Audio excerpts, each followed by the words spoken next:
Hi, I'm Anna Olsen here on A1R Radio, doing my show today, Insights into Consciousness, every Thursday, 6:30 Pacific Standard Time, 9:30 Eastern Standard Time.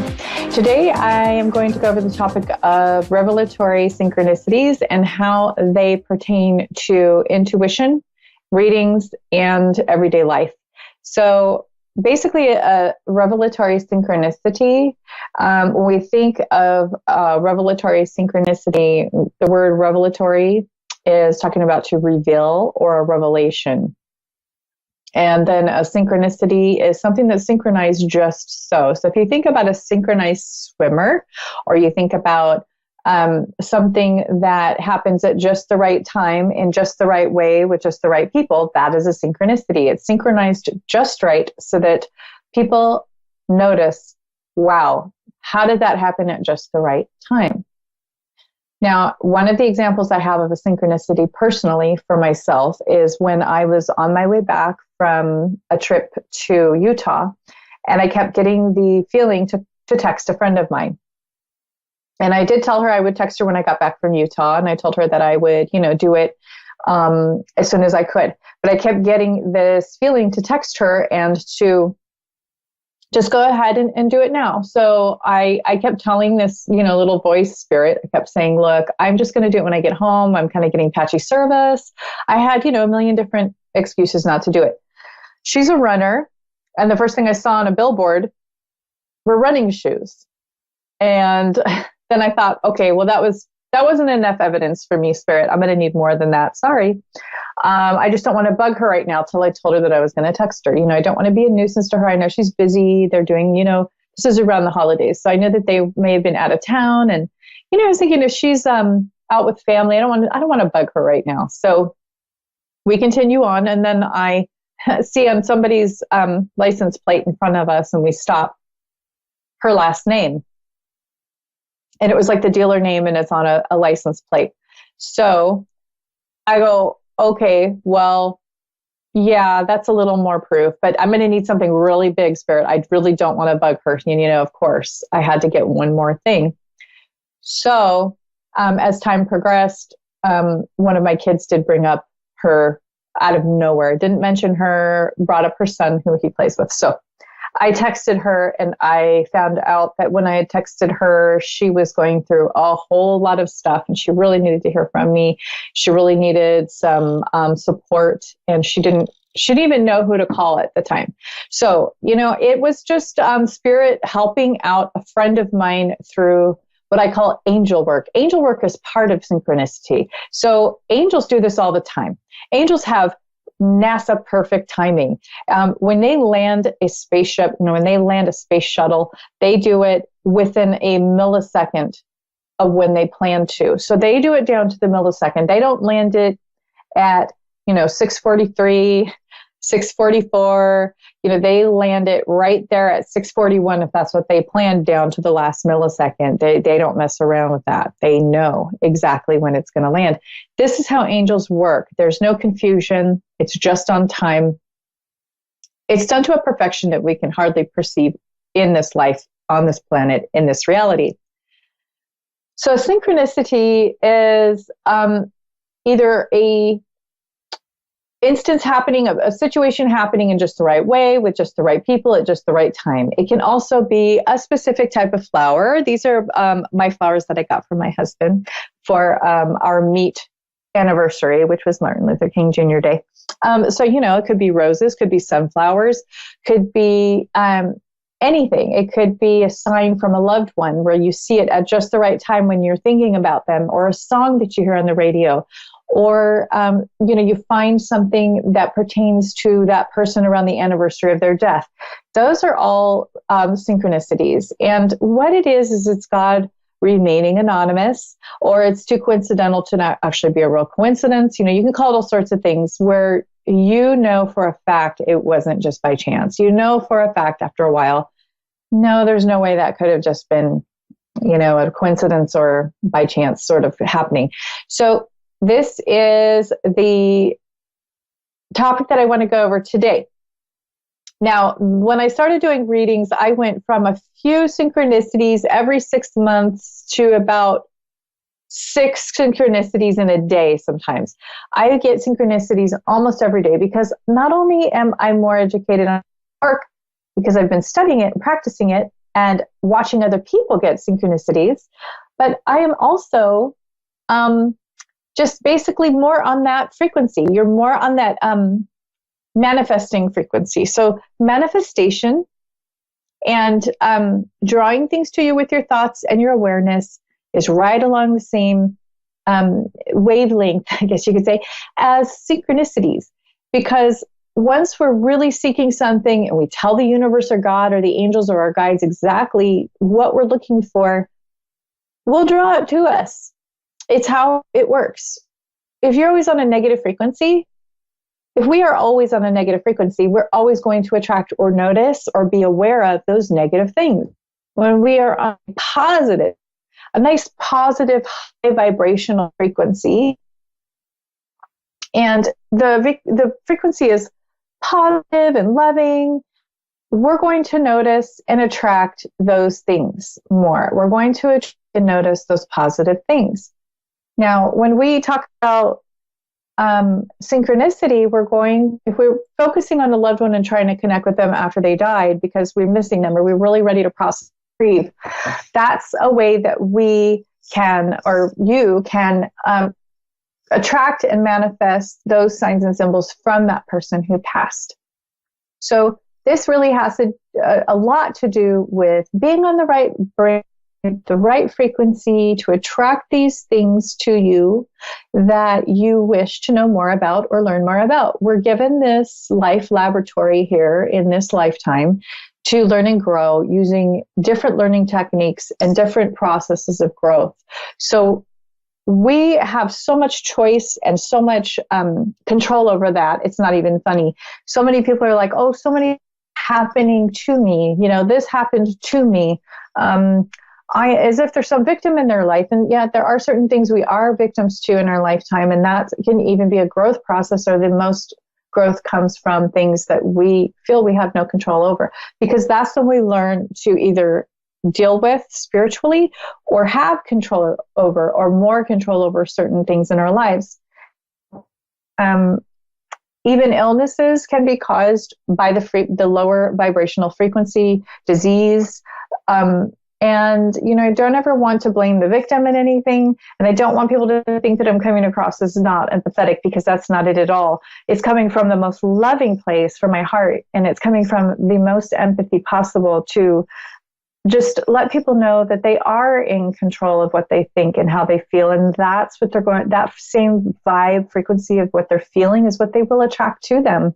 And I want people to know from love that they have a lot of control over this, that even if they are dealing with an illness, they can manifest and attract to them so much positivity and love and healing and growth, even if it looks really dim. And if it is time to end the life cycle for them, and it is time to move on and cross that border and go past that veil and move on to the next life, that's okay. That there are ways that we can really think about it and be comforted and relieved of all of that stress or anxiety. And a lot of that is being in the present moment and just thinking about what we have right now, that we can't control what happened in the past now. And we can only plan for the future, and focusing or actually worrying on the future. It's okay to plan and make goals for the future, but worrying about the future is a really negative way to be. And it's where anxiety is born. Anxiety is caused by worrying about things that have yet to come. When we have this anxiety, we're in a pattern of anxiety. What that can do is, if we don't nip it in the bud early and we really get it taken care of, what can happen is we will create the things that we are worried about. So the things that we fear and the things that we really don't want to happen and that we're so scared of happening will attract it to us. We'll make it happen. So even I'm thinking of one specific psychologist on TV. He's pretty famous. He always says a statement sort of along the lines of, you can make yourself so crazy about something that you cause it to happen, or you worry so much about it, you're actually creating what you fear. And it's even known as the world of psychology as a thing that, the woman or the man who is just crazy about their spouse cheating and always after them and they're not, especially the spouse ends up cheating because they're so tired of hearing about how they think they're always cheating or they're driving them crazy. So that's basically how you can make it happen. You're causing the thing to happen that you're fearing the most. So I have a caller on the line. Her name is Joy from Portland in Australia. Hello. Joy, how are you tonight? Good, thank you. That's good to hear. How can I focus tonight to give you some answers, or what questions do you have tonight? Well, just mainly, is there going to be any more trouble, sort of family trouble or anything like that? Yeah, it's mainly we've had a lot of trouble with families, and yeah. Okay. The first thing I want to ask is, has this kind of been a pattern for a long time for your family? No. Okay. No. Was there something that happened recently to cause this? Yeah. It was my sister-in-law moved over here from Adelaide, Australia. I've been in the family for 50 years and found out that she really had real hate against me, and she made out she was my best friend and we're like sisters, and then it sort of all, sort of come ahead, and yeah, it's just, she's moved now, but she's caused a lot of trouble. Yeah. Okay, so you're saying your sister-in-law? Yeah. Okay, so what's interesting is that we put on a face or a mask for those around us. A lot of time, family members will do that. But she said that she really had some underlying feelings that were really how she felt, correct? Yeah. And I really do strongly feel that what I saw when you first called in was a long-term family pattern of dysfunction for her. I feel like she started out really being kind of the scapegoat in the family when she was younger, and she found ways to deal with feeling separated or singled out when she was younger. And she learned to put on a happy face, or, like a smile on her face when she really wasn't feeling that way. Yeah. In turn, she learned to hide her feelings very, very well and to internalize instead of speaking how she really felt in an assertive, appropriate way. So when you're thinking, we had a great relationship and everything, I think a great relationship with this specific person is still very, very tumultuous once you get close to her, because I feel like it has to be very superficial for it to feel like it's okay. Yeah. And then the more deep it gets with her, the more tumultuous it is, because she just hasn't learned or practiced to, being assertive in a really productive, appropriate way with people. She doesn't even know how, basically, is what I'm getting. And what I saw was her yelling and screaming, and just being just like Tasmanian devil. When she was younger. At the end, that's just the way she turned out. She really turned against me, and she was yelling and screaming at me, and made up a heap of lies. Mm-hmm. This is not new for her. So I feel like the family, the way that, everybody has some sort of dysfunction in their family, because no family is perfect. And their family dysfunction there, their family dysfunction there is that they put a smile on their face, and they have a fake smile on their face when they really don't like somebody. It's to keep it socially appropriate. But I think what they were missing with with her upbringing in that family is just teaching basically how to appropriately express your feelings rather than stuff them and let them boil over someday. Yeah.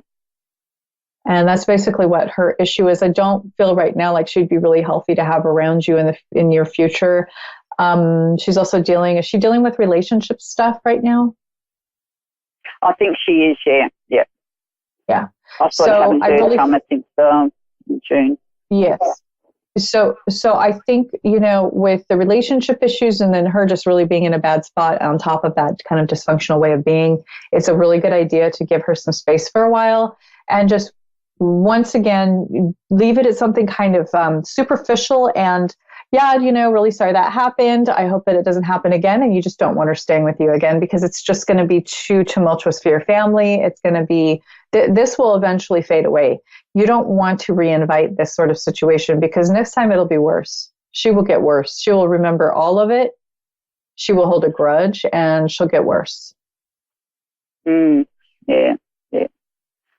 Yeah, she's dragged too many people into it, though. This is the problem. That's, she's dragged lots and lots of people into all this rubbish she's been spreading. So, yeah. So you see, it's going to be happier for me. It's going to be healthier for her to be away. Yeah, it's okay to be very surface, like I said, shallow with her, just on good terms. You can go to lunch and smile and say hello and just, be cordial and courteous, but not to get involved in the dysfunction there. She has some dysfunction that she's really having to deal with, and it's affecting her in all of her relationships. Yeah. So, everybody's going to rub us the wrong way. Everybody's going to do something we don't like. And we just have to be assertive about it in an appropriate way where we're letting them know, but we're not being rude. We're not being disrespectful. We're not blaming. We're just saying, hey, this is how I feel. She's not able to do that right now. Hopefully she will learn to do that, but she can't do that right now at this point. Yep. Yes. That's good. Good. Yeah. Good luck with your sister-in-law. It sounds like it's very stressful. It is, yes, definitely. Well, now you can just kind of go back to the way things were, let it smooth over, let some time go by, and then just be cordial again. And then I wouldn't let her real close again, to the family like last time. Yeah. Yeah. No, that's right. Well, thanks. Okay. Yeah. Thanks so much for calling in. Okay. Thank you. Good luck with it. See you later. Okay. Good night. Bye. Bye. Okay. So I have another caller. Is it Stephanie? Yes, it is. Hi, Stephanie. How are you? I'm great. How are you doing? Just fine. What was it? I'm doing great. Hello? Hi, okay. Can you hear me okay? You said your name was Bonnie? Oh, I said your name is Stephanie. Oh, yeah. My name is Stephanie. I'm sorry. I couldn't understand you. Sorry. That's okay. Sometimes the line gets a little bit, yeah. Yeah. How can I help you today? I was kind of wanting to do like a medium reading. Okay. If I could. Okay. Yeah, I had somebody that it was their birthday recently, so. Is do I need to just give you their name? Sure. Their name was Will. You said Will? Yeah, Will. Okay. Yeah. So I was feeling a female energy coming through, but now you're saying Will. Okay, so it was a female. It could have been my cousin. Okay. Yeah, that's who came through first. Now I kind of got a mother feeling from her, like a motherly feeling. I don't know. You want me to try Will? She's kind of, I mean, it's my cousin, because I think it's my cousin Sophia, honestly. So if it's her, I mean, I would definitely, I love her too. So, yeah. I mean, those people really mean a lot to me. Was she older than you, or was she nurturing to you? Or because I felt a mother energy with her, mothering, nurturing.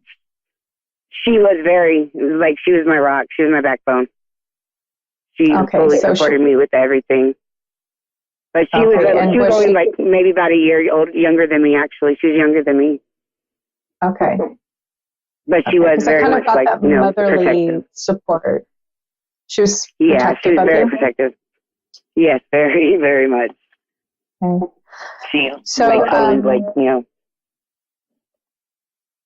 Yeah, and did you guys have a lot of fun together? I'm kind of getting like you guys went out, you had fun.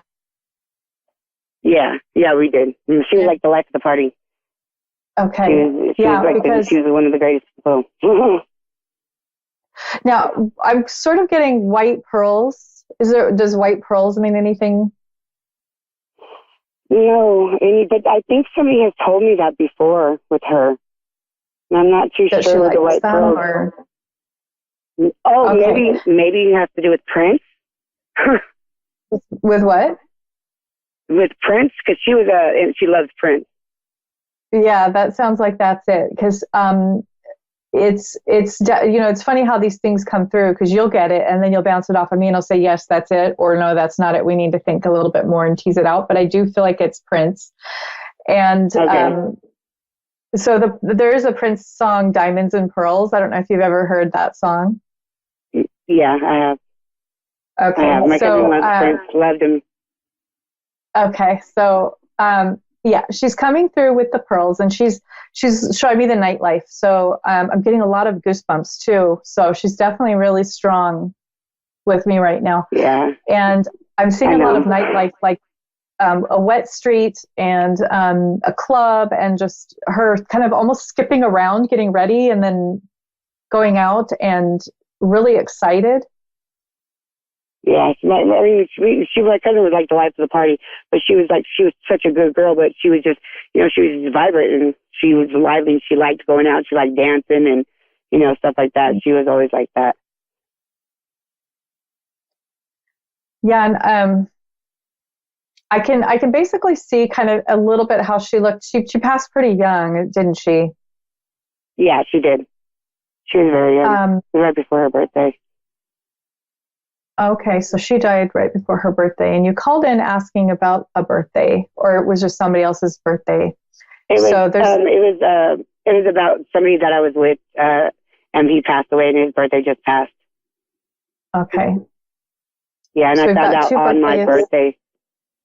Oh, on your birthday. So there's 3 birthdays. So yeah, I found out on my birthday that he had passed away, and it was, it was like a month. But my birthday's next month.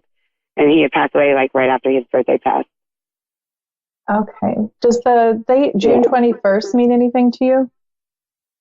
June 21st? Yeah, it kind of does, but that's not the person that passed. What is June 21st meaning towards you? June 21st that's my ex-girlfriend's birthday. Your ex-girlfriend's birthday. Okay. Yeah, so there's a lot of birthday stuff coming up for some reason. Yeah, because that's her birthday. That's okay. Weird. So we have a lot of birthday coming up here, and a lot of birthday energy for some reason. It's just, I basically think it's confirmation from spirit that they're there, that this is your cousin, that Will is over there too. And they are, honestly, I feel like they have a lot more to say. They have a lot more to say to you. It's like they, Will seems very, very gentle and very caring about his approach with you. More like he's sorry he hurt you. Yeah. Or you were hurting. Yeah. I get that. Your cousin is more like, hey, I'm watching over you. I'm your angel. I'm with you. I'm still taking care of you. She's still watching you. She's basically, I feel her very close. So I want you to watch for her. I want you to watch for pearls with your cousin. When you see white pearls, you're going to remember your cousin, that she's with you. She's going to let you she's either going to make sure you're aware of them, or you see them, or they're going to cross your path, or Prince. So, or Diamonds and Pearls, the that's song been happening a lot. Pearls. Has it? Okay. That happens a lot. Yeah, because every time I see it, like it just pops up on me, I always post it on my Facebook because I know it's my cousin. Okay, so keep watching for Prince, Pearls. Yeah. And she's gonna let you see those at those times when you really need a reminder that she's with you, because they're past, we don't see them right in front of us, and we can't just text them or call them. Yeah. So just know she's really close to you. Like, she's really right there. She's watching everything. She's guiding you. And she really, this is the thing. She keeps saying, like, she just wants her entire family to stay away from alcohol. Do you know why that is? Alcohol?